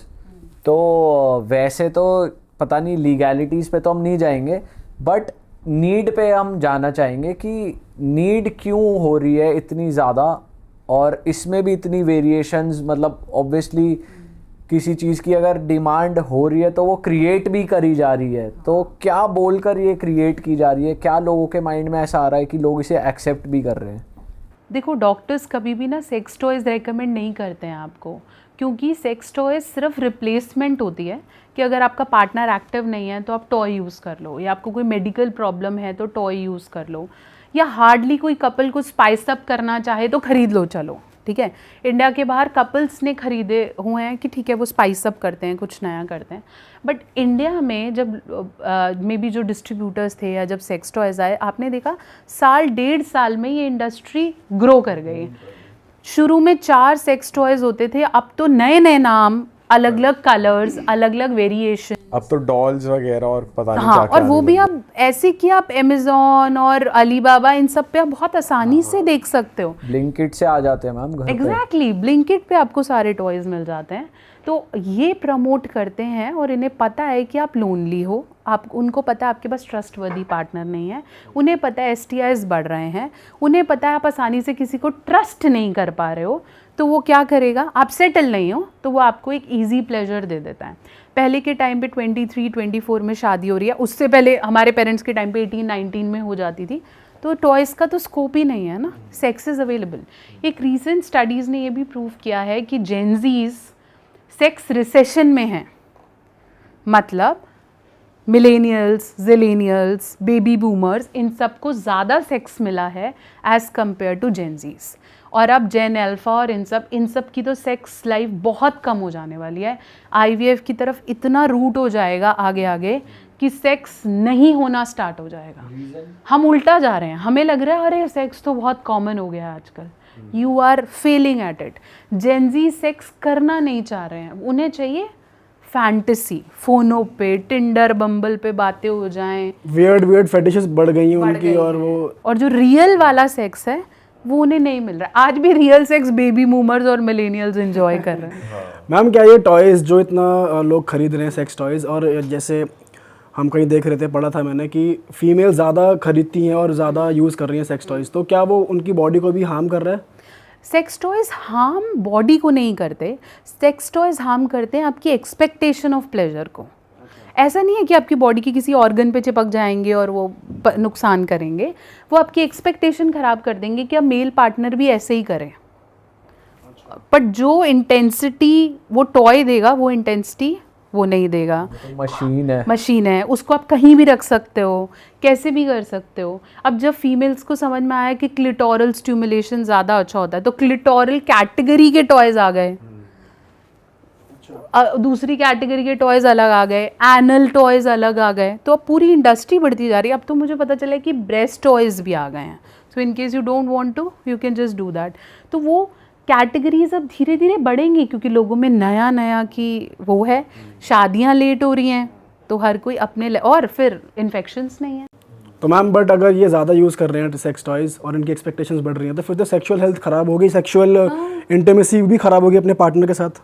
तभी तो बोलते हैं कि लड़के आ जाते हैं, इसलिए क्योंकि तू क्या दे सकता है, अब पैसे भी मैं कमा रही हूँ, है ना, तू क्या देगा, ये ज़रूरत नहीं है मेरे को। इमोशनलेस हो रहे हैं क्या लोग? हाँ, इमोशनलेस हो रहे हैं। उन्हें कंपेनियनशिप नहीं चाहिए, उन्हें कंपेनियनशिप चाहिए भी है तो अपने टर्म्स पे चाहिए। मैं तुम्हारी दोस्त हूँ, लेकिन जिस दिन तूने बोला तू आउट है, क्योंकि मैं झुकना अब मेरे को समझ में नहीं आ रहा, क्योंकि मुझे तेरे से नीड नहीं है ना, कोई डिमांड छोड़ दो। मैं तो वांट की बात ही नहीं कर रही हूँ, मैं तो नीड की बात कर रही हूँ। हम एक दूसरे के साथ एक नीड से जुड़े हैं, वांट से तो धक्के मार देते एक दूसरे को, तो वो नीड ही छूट रही है। हम नहीं, बीइंग अ फीमेल मैं क्यों बोलूँगी कि फेमिनिज्म या ये मैस्कुलिज्म बुरा है, सब ठीक है, सब चल रहा है, पेट्रियार्की है, मैं भी मानती हूँ, लेकिन इतना ज़्यादा डाइवर्शन, और मेल और फीमेल के साथ होने का रिश्ता ही किससे जुड़ा था? सेक्स से ना, कि सेक्स होगा, they will have a child, generations will go on. अब तो 2 अर्निंग मेंबर नो चाइल्ड जैसा ट्रेंड चलता आ रहा है ना, नो चाइल्ड 2 अर्निंग मेंबर्स, या कुत्ता पाल लो। हाँ, कुत्ता पाल लो, ठीक है, वो पाल लो।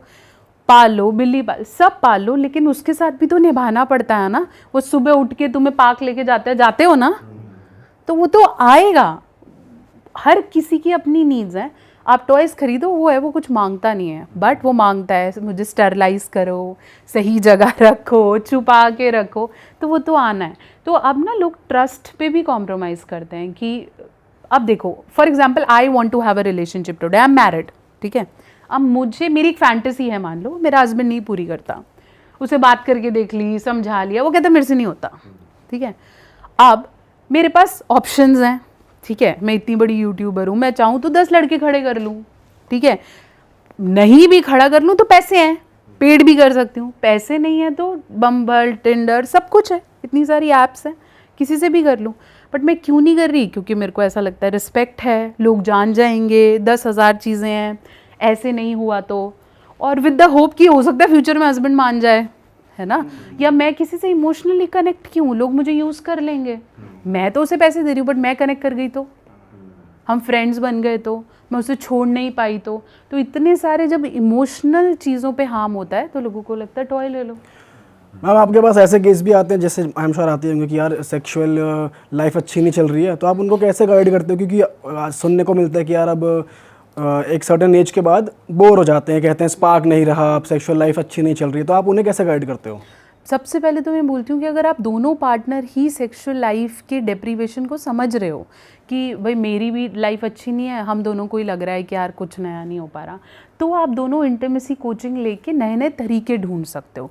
इसी के लिए ही मैंने बुक्स लिखी थी कि 79 वेज टू स्पार्क अप, यहाँ करके देखो, वहाँ करके देखो, इस तरीके से करो, मसाजेस करो, हॉट वाटर बात करो, ताकि नए नए तरीक़ों से करो। अच्छा आपको शुगर है तो ये पोजिशंस ले लो, तो फिर हमने medical problem related position charts भी निकाले हुए हैं कि आपको कमर में दर्द रहती है तो ये पोजीशन से स्टार्ट करो। मैंने ई बुक्स निकाली हुई हैं उसकी, 50+ हो तो ये पोजीशंस कर लो। फिर ऑब्वियसली आप वो पढ़ोगे तो आपको 50% नॉलेज आएगी। फिर आपको चाहिए होगा कि कोई गाइड कर दे, हमने वो इंस्ट्रक्टर्स भी रखे हुए हैं कि अच्छा लेग यहाँ रखो, पैर यहाँ, मतलब ऐसे करके भी हम गाइड कर देते हैं। बट लोगों को लगता है ये अब इस एज में मैं इस पोजीशन से क्यों कॉम्प्रोमाइज़ करूँ, मुझे वैसे वाली चाहिए। तो वैसे वाली नहीं, हर एज में कुछ नया आएगा। पहले मैं बहुत यंग थी, मैं तो ऐसे बिना मेकअप के पॉडकास्ट पे बैठ जाती थी, अब तो मुझे करना पड़ता है। So you have to accept the new normal. Spark वापस आ सकता है अगर आप पुराने वाले से कंपेयर नहीं करो। अच्छा मैम, ऐसा भी होता है क्या कि लोग आपस में डिस्कशन तो करते ही हैं आजकल कि किसका कैसा रिलेशनशिप चल रहा है, कि किसकी सेक्स लाइफ कैसी है, तो पीयर प्रेशर में भी लोग प्रेशर लेते हैं कि भाई मेरा ऐसा नहीं हो रहा, मेरा अच्छा होना चाहिए, ऐसा होता है? हाँ बिल्कुल होते हैं, और कुछ तो ऐसे होते हैं कि यार मेरे को तो बिल्कुल ही नहीं मिल रहा, है ना। आजकल मैम कोई केस आपके पास आया तो बताओ ना, कि ऐसा कोई इंटरेस्टिंग केस आया हो। आप केस क्यों, आप मूवी देख लो, आप मस्ती 4 देख लो, तीनों दोस्त बैठे हैं, यार मेरे को भी नहीं मिल रहा, मेरे को भी नहीं मिला, मेरे को भी। This is new normal where man are not talking about कि मेरे कितने रिलेशनशिप अभी कैसा चल रहा है। वही बात करता है मैं, यार मेरी पहली गर्लफ्रेंड अच्छी थी, बीवी के साथ तो बड़ा कॉम्प्लिकेटेड है। अब बीवी के साथ सेक्स मुश्किल हो गया, सेक्स मुश्किल नहीं हो गया, इसके साथ करना मुश्किल। पर मैम ऐसा क्यों है? क्योंकि एक टाइम पे तो बीवी के साथ बॉन्ड बन जाना चाहिए, आप हर चीज़ शेयर कर सकते हो, लेकिन फिर भी मेल क्यों नहीं कर पा रहा? क्या हो रहा है ऐसा गलत? क्यों नहीं कर पा रहा? क्योंकि बीवी के साथ आप ईगो कॉन्फ्लिक्ट में फंसते हो। जहाँ आप पैसे देते हो वहाँ ये सब नहीं है। लोगों को चिक चिक झेलना मुश्किल लगता मुश्किल है। हाँ। मैं ये बोलने वाला था, मैं रुक गया। हाँ, क्वेश्चन बिल्कुल ठीक है कि हमारा तो बॉन्ड हो गया ना, तो मैं इसके साथ तो हर लेवल पे बोल सकता हूँ। अब इसकी चिक है, अभी नहीं तभी नहीं, तो आदमी को ऐसा लगता है मैं भीख ही मांगता रह जाऊंगा, इससे अच्छा तो let me have a toy. और पहले ऑप्शंस की फिर भी कमी थी। अब आपको पता चलेगा आपके ऑफिस का मैनेजर ही कर रहा है, आपको लगेगा मैं बॉस होके बैठ गया, मेरा तो कुछ नहीं हो रहा। तो अब आपके पास ऑप्शंस हैं। तो मैम आप ऐसे टाइम पे फीमेल क्लाइंट्स को क्या बोलते हो कि हस्बैंड बहुत ज़्यादा परेशान है और फीमेल का भी मन नहीं कर रहा करने का, तो आप कैसे समझाते हो फीमेल क्लाइंट को? मैं उन्हें बोलती हूँ आप नए तरीके से करो, गेट ड्रेस्ड, डू वेल। और ज़रूरी नहीं है कि करने के लिए पार्टनर का ही एक्टिव होना ज़रूरी है। आप लाश बन के बैठ जाओगे और वो करेगा, ऐसा पॉसिबल ही नहीं है। आपकी भी बराबर इन्वॉल्वमेंट है। सेक्स एजुकेशन और पोजीशन की चार्ट वो क्यों पढ़े, तुम क्यों नहीं पढ़ सकती? तुम पढ़ो, अपने आप पे काम करो, बी एक्टिव। डर्टी टॉक्स बेचारा शाहिद कपूर जैसा मेल क्यों करे? गंदी बातें औरतें भी तो शुरू कर सकती हैं ना। और फिर वो करती हैं, फिर लोगों को लगता है oh my god she is very bold and slut, शादी में तो कर ही सकते हो ना, करो अपने पार्टनर के साथ। बॉयफ्रेंड गर्लफ्रेंड वाला रिलेशनशिप रखना पड़ेगा, ठीक है, एक उम्र तक इज्जत, परिवार, बॉन्डिंग, इस समय करेंगे तो क्या सोचेगा, लड़ाई हो जाएगी, बेइज्जती हो जाएगी। एक टाइम बाद क्या बेइज्जती है, उसके बाद तो अब तुम्हें नए नए चीज़ों में लगना है। जहाँ तुम्हें लगे हमारी बाउंड्री एक्सीड हो रही है वहाँ म्यूचुअल करो, और हमें नहीं चाहिए। नहीं तो कपल्स हैं जिनकी आज मैरिड लाइफ बहुत अच्छी है, अलग अलग फैंटेसीज करते हैं, BDSM करते हैं, थ्रीसम्स करने की कोशिश करते हैं, डिपेंड्स ना वो उसे कैसे स्प्लिट करना चाह रहे हैं। मैम आजकल ये हो रहा है कि डेटिंग एप्स पे कपल फोटो लगी हुई है और उन्होंने क्लियरली मेंशन करा हुआ है कि हम थर्ड पार्टनर ढूंढ रहे हैं। Need a bull, need a mistress. But ये साइकोलॉजिकली लॉन्ग टर्म में उन्हें इफेक्ट नहीं करेगा? बिल्कुल करेगा, 100% करेगा, इफेक्ट करेगा। थ्रीसम्स तो आजकल यंगस्टर्स की फैंटेसीज हो गई हैं। इतने सारे शोज आते हैं टीवी पे। कॉलेज हॉस्टल्स भी हमने सुना है, कुछ कॉलेजेस के नाम सुने हैं जहाँ पर ऐसे पार्टीज हो रही हैं। हाँ होती हैं। अब तो क्या है, थ्रीसम क्लब्स बन गए हैं। क्लब्स हैं, couples are part of it. आप क्लब जाओ और कोई किसी के साथ भी एक्सचेंज कर ले, but they are all are medically tested. तो वो पर्टिकुलर आपको पता है कि हमारी सोसाइटी में एक थ्रीसम क्लब है। तो ये दिल्ली में है, कहाँ पे है? हाँ ये चल रहा है, हमें नहीं पता क्योंकि हमारी आंखें बंद है, लेकिन वो हर जगह हो रहा है। Threesome clubs, bull clubs. Bull clubs क्या? मतलब male is considered as bull, तो some males are being invited and that is called bull club. और क्या क्या नई नई चीज आपको पता लग रही है कि हमें भी पहली बार सुन रहे हैं हम भी कि ये तो चल मतलब रहा मेरे पास ऐसे पेशेंट्स आते हैं, मैम हम ना थ्रीसम क्लब में हैं और ऐसे ऐसे एक मेल है, मुझे बहुत पसंद है, लेकिन मेरे हस्बैंड को वो पसंद नहीं है। कर तो मैं सकती हूँ लेकिन लड़ाई हो जाएगी फिर। तो अब मैं उसे कैसे कन्विंस करूँ? तो मेरे को लगता है शिट, पहले तो हम ये कर ही क्यों रहे हैं, बट चलो हम कर, क्योंकि मैं एक डॉक्टर हूँ, लेकिन उससे पहले तो मैं एक फीमेल, वो मॉरल वाला भी आ जाता है कि ओके शिट, ओके अब मैं उसे मना भी नहीं कर सकती, तो चल तू कर ले। बट अब मैं उस तीसरे पार्टी को कैसे कन्विंस करूँ, और मेरे हस्बैंड को वो पसंद नहीं है, वो कहता है उसी आदमी के साथ कर जिससे वो कंफर्टेबल है। अच्छा, अरे अब वही बात है कि आप कहीं भी जुड़ोगे तो लड़ाइयाँ, दुश्मनियाँ वो वहाँ से भी शुरू हो जाती हैं। आजकल ये भी टाइम मिलने लगा है कि तू 2 महीने मेरे साथ कर, फिर मैं तेरे को 1 या 2 दिन का टाइम दूंगी वेयर यू कैन रिफ्रेश, और फिर वापस आ जा।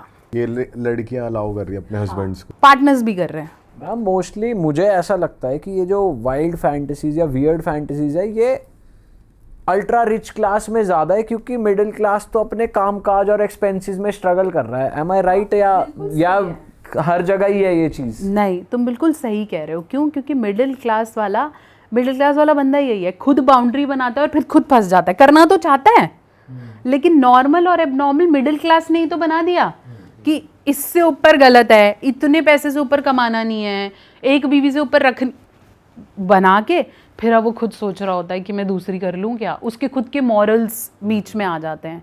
अब कितने फीमेल्स हैं कि मैम मेरा हस्बैंड पिछले 4-5 सालों से कुछ नहीं है, मेरे ऑफिस में कोई है, मैं उसके साथ अच्छा फील करता हूँ या करती हूँ, मैं उसके साथ चली जाऊँ क्या, बात करना शुरू कर दूँ क्या। अब इसमें सही और गलत क्या है? अगर आपके पार्टनर के साथ आपका इमोशनल बॉन्ड नहीं है और आपको किसी और से लगता है, वो भी मैरिड है, आप भी मैरिड हो, आप दोनों को पता है कि हम फैमिलीज नहीं तोड़ेंगे, बच्चे हैं, साथ में हो, और फिर आप काउंसलर से पूछो कि क्या करें, तो क्या आंसर है? तो आप क्या बोलते हो?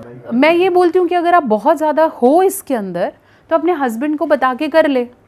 सीधा मत बता कि मेरे पास कोई है और मैं जा रही हूँ, बट तू उसे हिंट देना शुरू कर कि मेरे को तुम्हारे साथ फीलिंग नहीं आती और मेरे को बाहर कोई पसंद आने लग रहा है, आई एम वार्निंग यू कि मैं चली जाऊंगी, तू मेरे को पकड़ ले।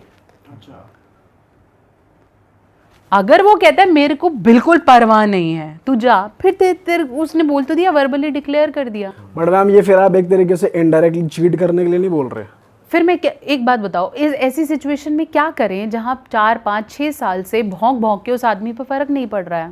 बट अगर फैमिली है पूरा, हाँ तो निभा रहे हैं ना, किसी को छोड़ के तो नहीं जा रहे, निभा रहे हैं। हम ऐसा तो नहीं बोल रहे कि हम फली के साथ सो भाग रहे हैं, हम फैमिली में हैं। बट अगर मेरी नीड मैरिज की यही है और तेरे को कुछ भी समझ में नहीं आ रहा है, हम मैरिज काउंसलिंग कराने को रेडी हैं। वो कहता है मेरे को कुछ भी नहीं करना, तू देख ले। जब बिल्कुल ही एक एंड से गिव अप हो गया, गिव तो अप हो अगला गया, क्या? मैं अपने आप को बदलूंगा भी नहीं, मैं ये करूंगा भी नहीं, तेरे को जो करना है कर ले। तो बहिष्कृत शादी से तो बेटर ही है ना कि आप सोसाइटी के लिए हो लेकिन आप इमोशनली कहीं कनेक्टेड हो। मैम वैसे कपल में जैसे दोनों पार्टनर्स करना चाहते हैं और मेल्स में हमको ये सुनने को मिलता है इरेक्टाइल डिस्फंक्शन एक मेजर प्रॉब्लम रहती है, इसलिए शायद नहीं कर हो पा रहा। फीमेल्स में ऐसी क्या प्रॉब्लम फेस कर रही है फीमेल्स आजकल जो वो इंटीमेट नहीं हो पा रही हैं? अगर मैं आपको ये बोलूँ कि फीमेल्स में भी इरेक्टाइल डिस्फंक्शन होता है तो इरेक्टाइल डिस्फंक्शन, हाँ, फीमेल्स में भी इरेक्टाइल डिस्फंक्शन होता है। फीमेल्स की योनि कहीं ना कहीं इरेक्टेड नहीं होती। So there is a difference between sleepy योनि एंड इरेक्टेड योनि, ठीक है। जब वो स्लीपी होगी तो वो आपको बहुत छोटी सी दिखेगी। When it gets erected blood flow वहाँ बढ़ जाता है, वहाँ पर्पलिश सा शेड आने लगेगा, lips get open, clitoris get open और वहाँ ल्यूब्रिकेशन होना शुरू हो जाएगा। अगर वो ल्यूब्रिकेशन नहीं है और इरेक्शन नहीं है तो फीमेल को भी इरेक्टाइल डिस्फंक्शन होता है, जिसकी वजह से वो सेक्स नहीं करना चाहती या फिर उन्हें पेनफुल होता है। अब ये भी लोगों तक पहुंचाना हमारी जिम्मेदारी है कि फीमेल में भी अगर आपको कोई औरत मना कर रही है तो उसका ये मतलब नहीं है कि वो बहाने दे रही है। हो सकता है शी नीड्स ट्रीटमेंट। पर फीमेल्स में क्यों हो जाता है ऐसा? उनके लिए इसलिए क्या हो जाता है reason क्योंकि वो मेडिकली बंद हैं या रिस्पॉन्सिबिलिटीज़ हैं या फिर उन्हें प्लेजर कभी भी या सेक्स कभी भी प्लेजर के एंगल से उन्होंने देखा ही नहीं है ना, गिविंग के एंगल से देखा कि ये बोलेगा तो कर लेंगे। तो फीमेल्स में भी इरेक्टाइल डिस्फंक्शन जैसा है जो कि medical reasons, personal reason, hormonal reasons, lifestyle issues, अच्छा, जो सबसे बड़े रीजंस हैं। आईवीएफ क्यों हो रहे हैं आजकल? हम कहते हैं ना आईवीएफ पे बहुत बढ़ते जा रहे हैं। आईवीएफ इसलिए नहीं हो रहे हैं क्योंकि आप करना नहीं चाह रहे हो, इसलिए क्योंकि आपकी बॉडी सपोर्ट नहीं कर रही नॉर्मल प्रेगनेंसी, आपके हार्मोनल डिसबैलेंस हो रहे हैं। इतने घंटे हम ऑफिस में बैठे रहते हैं, वॉक करने का मन नहीं कर रहा, बाहर का खाना ज़्यादा खा रहे हैं, पॉल्यूशन इतना है, स्मोकिंग बढ़ गया है, तो you went into lifestyle of comfort. क्यों कंफर्ट? क्योंकि फिजिकली इतनी थक रहे, मेंटली थक रहे हैं। क्योंकि अगर मैं घर आके सोऊंगा नहीं या मैं रिलैक्स नहीं होऊंगा या थोड़ी देर नेटफ्लिक्स नहीं देखूंगा, मैं कल जाके मेंटली ऑफिस में अवेलेबल कैसे होऊंगा? तो हम फिजिकली तो छोड़ रहे हैं बॉडी को कि हाँ, बट हम फिजिकली रिचार्ज नहीं कर रहे, हम मेंटल रिचार्ज करते हैं कि ये देख लिया क्योंकि कल मेंटल, तो हम मेंटल वाले स्ट्रक्चर में चलते रहते हैं और हमारी फिजिकल बॉडी पीछे हो जाती है। फिर सेक्स करने का मन तो कर रहा है लेकिन बॉडी साथ नहीं दे रही, तो then you have libido but your body is not capable enough to have a child. तो अब हार्मोनल प्रॉब्लम्स होंगी, स्पर्म क्वालिटी नहीं बचेगी, तो आप जाओ फिर। तो वो जहाँ वहाँ पे भी जाओगे तो डॉक्टर पहले बोलेगा देखो मैं कर दूंगा ट्रीटमेंट, आईवीएफ, आईयूआई सब हो रहा है, कर देंगे हम, तेरे को अपने लाइफस्टाइल पे काम करना पड़ेगा। अगर तो अपना बच्चा चाहिए, मतलब अपनी बॉडी से चाहिए, नहीं तो ढूंढो सरोगेट्स। सरोगेट्स वो देखते हैं जो हेल्दी खाते होते हैं, उनको फिर पूरा टाइम वो उस लेवल का बनाते हैं, उन्हें बोलते सारे काम छोड़ दो, सरोगेसी के लिए तैयार करो। तुम क्यों नहीं तैयार हो रहे वैसे? क्योंकि तुम कमा रहे हो। मैम अगर कोई कपल बेबी प्लान कर रहा है तो आप उन्हें क्या रेकमेंड करते हो कि कुछ पर्टिकुलर मंथ्स होते हैं कि बेबी प्लान करने से पहले ऐसी डाइट, ऐसी लाइफस्टाइल कर लो, तो वो आप क्या प्लान देते हो? अगर कोई, मैं तो शादी से पहले भी डाइट प्लान देती हूँ। अगर आपको लगता है मेरी शादी नवंबर में है और मैं अभी से ट्राई करना चाहूँ तो we have a plan. Females भी ले सकती है, मेल भी ले सकते हैं। बेबी प्लान करने से 6 महीने पहले स्मोकिंग, अल्कोहल ये सब छोड़ना पड़ेगा फॉर 6 मंथ्स, दैट्स इट। इससे आपकी स्पर्म क्वालिटी बेटर होती है। मेल्स को जिंक रिच, फोलेट रिच खाना खाना शुरू करना पड़ेगा, जिससे उनके जो प्रजनन शक्ति है, जिसे हम बोलते हैं द रिप्रोडक्टिव पावर, वो बढ़ना शुरू हो जाए। फ्रेश होम कुक्ड मील्स खाने पड़ेंगे, पैकेटेड फूड से बाहर आना पड़ेगा, कार्बोनेटेड ड्रिंक्स छोड़ने पड़ेंगे, और ये जो भी आपकी शुगरी चीज़ें आप ले लेते हो उसे छोड़ना पड़ेगा, क्योंकि कॉम्प्लेक्स कार्ब्स आपकी बॉडी में स्पर्म क्वालिटी या रिप्रोडक्शन को नहीं होने देगा। साथ साथ पेल्विक स्ट्रेचेस बढ़ाने पड़ेंगे, मतलब कमर के नीचे का सारा भाग आपको एक्टिवेट करना पड़ेगा, चाहे आप वॉक करके करें, चाहे आप पेल्विक फ्लोर एक्सरसाइजेस करें, कीगल करें, स्क्वाट्स करें, बंजीज करें, whatever you do, your lower parts haves to be active. Female में भी पेल्विक अगर स्ट्रॉन्ग नहीं है तो आप पोजिशंस नहीं ले सकते हो। पोजिशन के लिए आपके दोनों जांघें के साथ वाले एरियाज एक्टिव होने होंगे, नहीं तो नहीं हो रहा है और हो नहीं पाएगा। तो अगर तो आप चाहते हो कि मैं ज़्यादा देर बना रहा हूँ तो गोली ओके 10% इज़ गोली, 20% इज़ गोली, बाकी तुम्हारी सांस ही फूल लेगी तो गोली क्या करेगी। कोई पर्टिकुलर पोजीशन भी आप रेकमेंड करते हो कि इससे कंसीव हो गई होगा? देखो जो स्टैंडर्ड मिशनरी पोजीशन है उससे कंसीव होता ही होता है और होता आ रहा है। हर कपल को वो एक पोजीशन तो पता ही है जो उसको दिखती है, वो मिशनरी पोजीशन है, उससे कंसीव हो ही जाता है। वैसे भी दूसरी पोजीशन से भी कंसीव हो जाता है जहाँ मेल ऑन द टॉप है।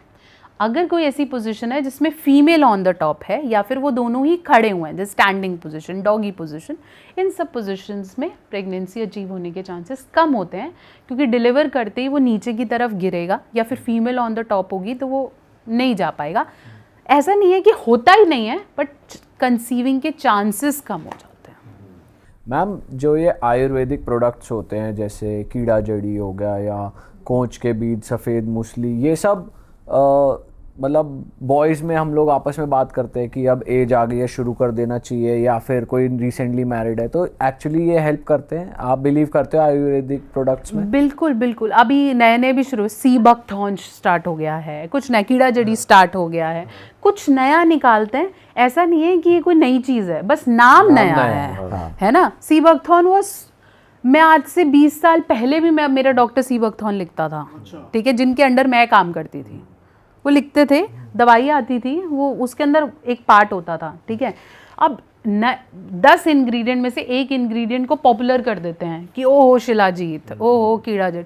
अब कीड़ा जड़ी कॉस्टली कितना है ना, तो आदमी को लगता है चल यार अच्छा है तो जेब से निकाल देते हैं। मैं कहती हूँ दवाई है, सारी दवाइयाँ काम करती हैं। आप अश्वगंधा ले लो, आप शिलाजीत ले लो, हर कोई आपकी बॉडी में पॉजिटिव रिजल्ट्स डाल रहा है। अनटिल आप पुराना बाहर तो निकालना चाहो। मैं सिगरेट पीता रहूँ, मेरी शुगर बढ़ी रहे, मेरे को स्ट्रेस रहे, बीवी आते ही मुंह तोड़ने का मन करे, तो ये गोली खा के क्या कर लोगे, है ना। फिर गोली खा के जोश नहीं है, गोली खा के सिर्फ गुस्सा आएगा, और अगर गुस्सा आएगा, एग्रेशन बढ़ेगा, तो आप ज़्यादा देर तक वैसे भी टिक नहीं पाओगे। Because you are doing it not out of love, you are doing it out of aggression, कि मैं तो आज तेरे को करके दिखाता हूँ, फिर तू करके दिखा ले, फिर वो ज़्यादा देर नहीं रहेगा। आप पोजीशंस नहीं लेना चाहोगे, आप फोर प्ले नहीं करना चाहोगे, आप बस गोली खा के एग्रेशन दिखा के प्रूफ करते हो खुद को। तो दवाई सिर्फ 10% है, बाकी परसेंटेज जो डॉक्टर लाइफस्टाइल लिखता है वो ज़रूरी है। अगर वो नहीं है तो डॉक्टर्स के पैसे बन रहे हैं जी, आप देख लो अपना। पर क्या मैम ऐसा भी हो रहा है कि अगर आप बाहर से सप्लीमेंट्स दे रहे हो बॉडी को, पर बॉडी अपने आप खुद से भी प्रोड्यूस करती है अंदर ही अंदर, लेकिन जब आप सप्लीमेंट्स की आदत डाल रहे हो बॉडी को, क्या ऐसा होता है कि नेचुरली बॉडी जो प्रोड्यूस कर रही है वो बंद कर देती है करना? हाँ, वो तो क्या, जब आप हार्मोनल पिल्स ले लो, अभी हम सप्लीमेंट्स की बात कर रहे हैं, तो जो ये सप्लीमेंट्स हैं ये बहुत कुछ नहीं कर सकते, ये आपकी बॉडी को मेंटेन कर देंगे। कि जैसे मान लो अभी आप 50% डिप्लीट हो गए, तो मैंने 50% पे लेनी शुरू कर दी, तो 50-40 नहीं होने देगी, मेंटेन रखेगी। बट अगर आपको इसे ग्रो कराना है तो आपको बॉडी को इस लेवल का करना पड़ेगा कि वो सप्लीमेंट काम करे, अदरवाइज 50 तो बन गया, मेंटेन हो गया, ठीक है। अब आप चाहते हो कि मैं हार्मोनल पिल ले लूँ, जैसे वैग्रा, सियालिस, और नई नई नाम आ रहे हैं आजकल तो टंग पे रखने वाली वैग्रास आ रही हैं। जैसे पहले वो आता था ना, सोने के लिए, स्लीपिंग के लिए कैसे टंग पे रखते थे, नींद आ जाती थी, एग्जैक्टली दैट स्ट्रिप्स। आजकल वैग्रा की भी स्ट्रिप्स आने लगी हैं, बस आप ऐसे निकालो, क्योंकि गोली खाने में शर्म आती है, तो बस आप स्ट्रिप निकालो, टंग पे रखो, and you are ready to go. Females are also taking it. तो खराब ही कर रहा है, खराब ही कर रहा है, क्योंकि आप अपनी बॉडी के हॉर्मोन्स के साथ खेल रहे हो। बेटर कि वो पावर हाउस जाके रिपेयर हो जाए, मतलब प्रोडक्शन यूनिट में जाके उसको ठीक नहीं करना चाहते, जो सप्लाई आ रही है उसमें आंखें बंद कर रहे हैं कि हार्मोनल पिल ले ली, तो हमारी बॉडी धीरे धीरे गंदा ही प्रोड्यूस करना शुरू कर देगी, ठीक होगा ही नहीं। इसलिए बोलते हैं hormonal pills are not recommended. Ma'am आपके पास बहुत सारे LGBTQ+ कम्युनिटी से भी लोग आते हैं, तो उनमें मैं बात करना चाह रहा हूँ स्पेशली बाइसेक्सुअल्स की। तो मैंने ऐसे कहीं सुना था कि बहुत large number of females are bisexuals but they don't know, is it true? ये सच है? ये तो रिसर्चेस टाइम टू टाइम बदल रही हैं, तो अभी हम कोई ट्रू फॉल्स नहीं बोल रहे, but there are lots of people जिन्होंने अपनी सेक्सुअलिटी से हटकर कुछ नया ट्राई नहीं किया है। तो मैंने कभी भी फीमेल्स को इमेजिन नहीं किया ऐसे, क्योंकि मैं शुरू से ही ऐसे इन्वायरमेंट में कंडीशनड हूँ कि मम्मी पापा और नाना नानी और ये कपल्स होते हैं, है ना। बट अगर आप मुझे इतना सारा कंटेंट ऐसा कंज्यूम करा दोगे कि फीमेल बॉडी क्या लगती है और महिला रेडी है, तो I think I will also try, है ना। We'll do it out of experiment, क्योंकि आपका ब्रेन ऐसा हाईजैक हो बट ऐसा कंटेंट सर्व हो रहा है? हो रहा है, डेफिनेटली होता है। कंटेंट आपको आपके OTTs पे दिख जाएगा, कोई मूवी चलते चलते दिख जाएगा और आपको लगेगा वाह, करके तो देख सकते हैं हम एक बार, जस्ट टू फाइंड आउट। जो ट्रू बाइसेक्सुअल्स होते हैं, आप उनसे जाके पूछो, अगर वो एक बार मेल या फीमेल के साथ नहीं करते तो वो उनका माइंडसेट खराब हो जाता है। हम क्यों कर रहे हैं? Maybe out of pleasure, या करके देख लेते हैं, या अच्छा लगता है। No, true bisexuals are one जो नहीं करेंगे तो उनकी ऊपर से नीचे चीज़ें खराब हो जाएंगी। गे इज़ द पर्सन, अगर वो मेल के साथ वो इमोशनल बॉन्ड नहीं फील करता, वो सेक्स नहीं कर सकता। लेस्बियन या गे होना कोई सेक्सुअलिटी इंडिकेटर्स नहीं है, वो लाइफ इंडिकेटर्स हैं, जेंडर इंडिकेटर्स हैं। मेरी लाइफ है, मेरे को अगर एक ऐसी फीमेल नहीं मिलती जो मुझे समझती है, मेरा हाथ पकड़ती है, मेरे साथ बैठती है, ये सेक्स है उसके लिए। बेड पे जाना सेक्स नहीं है। बट मैम, आपको लगता है जैसे बहुत सारे लोग इनको अपोज करते हुए कहते हैं कि यार ये ना छोटे बच्चों को इन्फ्लुएंस कर देंगे, या देख के लोग इनसे इन्फ्लुएंस हो जाएंगे, देख के लोग इनसे ये सीखेंगे और फिर वो एक्सप्लोर करने की कोशिश करेंगे। बट क्या किसी को देख के कोई गे या लेस्बियन या इस कम्युनिटी में जाने के लिए इन्फ्लुएंस हो सकता है कोई, या कोई नेचुरली होता है? देखो, लोग तो नेचुरली होते हैं, ठीक है। अब इसमें भी कुछ ऐसा तो है नहीं, बट गे, लेस्बियन और ट्रांसजेंडर्स आज से थोड़ी ना, महाभारत के टाइम से थे और दे आर देयर। अब उनको देख के कोई गलत हो जाएगा ऐसा नहीं है, अनटिलेस वो अपना सेक्सुअल प्रदर्शन करना रहे हो। आप गे हो, आप लेस्बियन हो, आप जो हो, आप घर पे रहो ना, आप करो उसे। हम कोई मना थोड़ी ना करते हैं कि आप शादी नहीं करो, आप करो, आप साथ में रहो, आप घूमो, नहीं है। बट उसको सड़कों पे दिखाना या साथ में किस करने लग जाना या बच्चों को उस लेवल पे ख़राब करना, वो उनकी जेंडर नहीं बदल देगा। ऐसा नहीं है कि वो मेल फीमेल हो जाएगा देख के, बट वो एक्सप्लोर करने लगेगा और सेक्सुअली एक्टिव हो जाएगा, ठीक है। और फिर उसको आंसर्स नहीं मिलेंगे तो वो डाइवर्ट हो जाएगा, मास्टरबेशन करने लग जाएगा या कुछ और डायरेक्शन में जाएगा। बट किसी को देख के आप लेस्बियन हो जाते हो, ऐसा नहीं है। मैम, आपको इतने साल का एक्सपीरियंस है, अब मैं चाहता हूँ आप कोई ऐसा बहुत ही वियर्ड, बहुत ही स्ट्रेंज कोई केस आपके पास आया हो, कोई ऐसा पेशेंट आया हो आपके करियर का सबसे शॉकिंग हो? हाँ, करियर का शॉकिंग तो नहीं बोलूँगी, बट सबसे हाई पेड ज़रूर बोल सकती हूँ कि बहुत अच्छा केस था। This is a case of a celeb, मैं नाम नहीं लूँगी, बट इनिशियली मुझे भी नहीं पता था they are celebrities. So this is happening. Ma'am, ये कैसे सेलेब है कि आप ही नहीं जानते? क्योंकि उन्होंने मुझे नाम नहीं बताया था ना। ओह अच्छा, अभी तक मिले नहीं, आप बात हो रही है डिस्क्रीट, क्योंकि मेरी मोस्टली कंसल्टेशंस डिस्क्रीट होती हैं, तो आई हैव 2 ऑप्शन, या तो आप क्लिनिक आके मिल लो या फिर आप ऑनलाइन कंसल्टेशन लो। ऑनलाइन कंसल्टेशन में रियल नाम बताना या रियल एज बताना इंपॉर्टेंट नहीं है, आप ABC करके भी अच्छा अपॉइंटमेंट ले सकते हो, तो दैट इज एनोनिमस। तो कई लोग तो मुंशी प्रेमचंद और ऐसे करके अपॉइंटमेंट्स लेते हैं मेरे से, तो not a big deal, Amitabh Bachchan is calling and something like that. It just because हम किसी को आइडेंटिटी से रिलेटेड नहीं बोलना चाहते, क्योंकि वो खुद डरे हुए आते हैं मोस्ट केसेस में, और फिर धीरे धीरे कॉन्फिडेंस आता है तो वो ओपन अप हो जाते हैं कि मैं आपको नहीं बताना चाहता था, but now I feel this is a confidential place to go. और सोचो जिनके एक्स्ट्रा मैरिटल्स हैं वो तो वैसे ही डर जाते हैं, रियल नेम तो वैसे भी नहीं बताते लोग कि मेरी वाइफ को पता चल गया या मैंने इस अकाउंट से पे कर दिया तो बात बढ़ जाएगी या लोगों को पता चल जाएगा। तो this is a celeb case. मुझे बाद में पता चला कि they were celebrities when they became very, मतलब वो मेरे साथ खुल गए, कंफर्टेबल हो गया, कंफर्टेबल हो गया, तो मेरे को पता चला कि अच्छा ऐसे है। अब क्या है कि this lady has a husband और उस हस्बैंड की एक और वाइफ है, ठीक है, they are living together.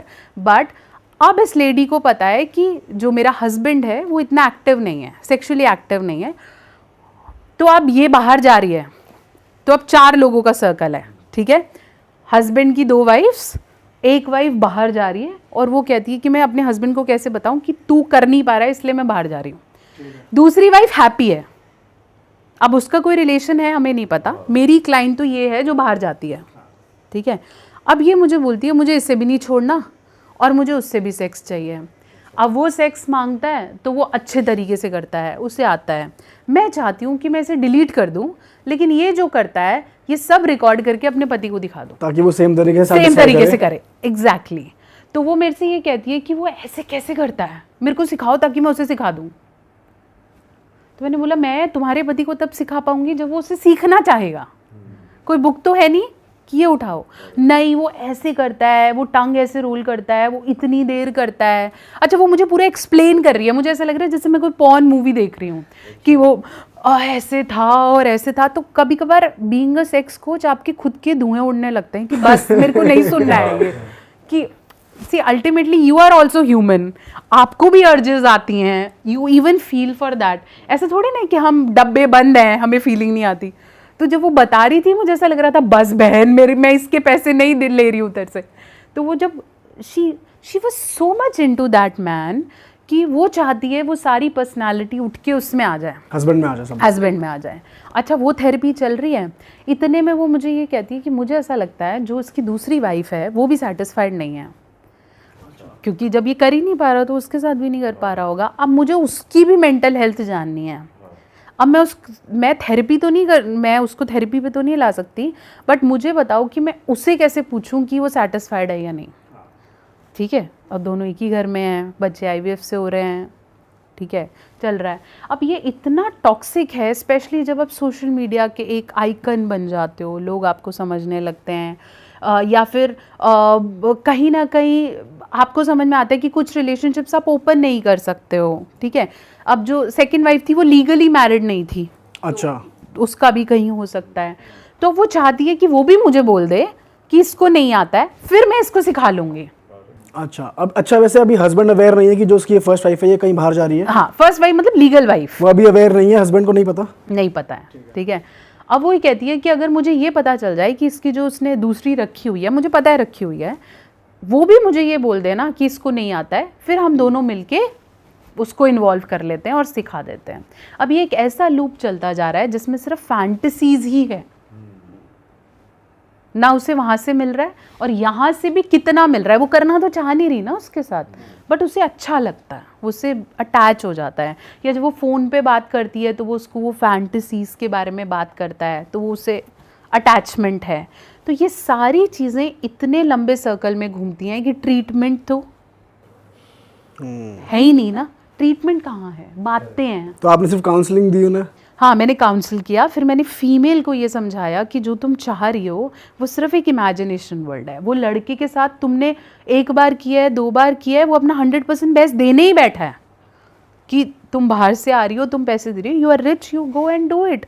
But ये तेरे को मेंटल लेवल पे कितना परेशान कर रहा है। You are not a good mother to your children. Husband से जब तक बात नहीं करेगी ये लूप क्रॉस ही नहीं होगा। तो इन दी एंड जब मुझे पता चला कि ये सेलेब्स हैं, व्हेन दी हस्बैंड केम, तो जब वो कपल थेरेपी पे आए तब मुझे पता चला कि ये थे। हाँ, तो जब वो कपल थेरेपी पे आए फिर मैंने उन्हें बताया कि वो स्पाइस अप कैसे कर सकते हैं। फिर हस्बैंड का ट्रीटमेंट चला, ही टुक मेडिसिन, ही स्टार्टेड एक्सरसाइज, वो पूरा चला and now they have a good life. अब हस्बैंड का भी बाहर रिलेशन नहीं है, वाइफ का भी नहीं है।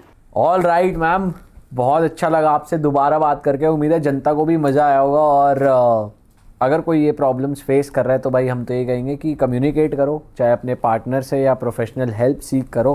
बट एक प्रॉब्लम को कवर अप करने के लिए बाहर कोई ऐसे जादू की छड़ी मत ढूंढो कि कोई बाहर से आके सब ठीक कर दे। पहले कोशिश करो कि आप ही आपके घर में चीज़ें ठीक रहें, है ना मैम? ये सही मैसेज है। एग्जैक्टली।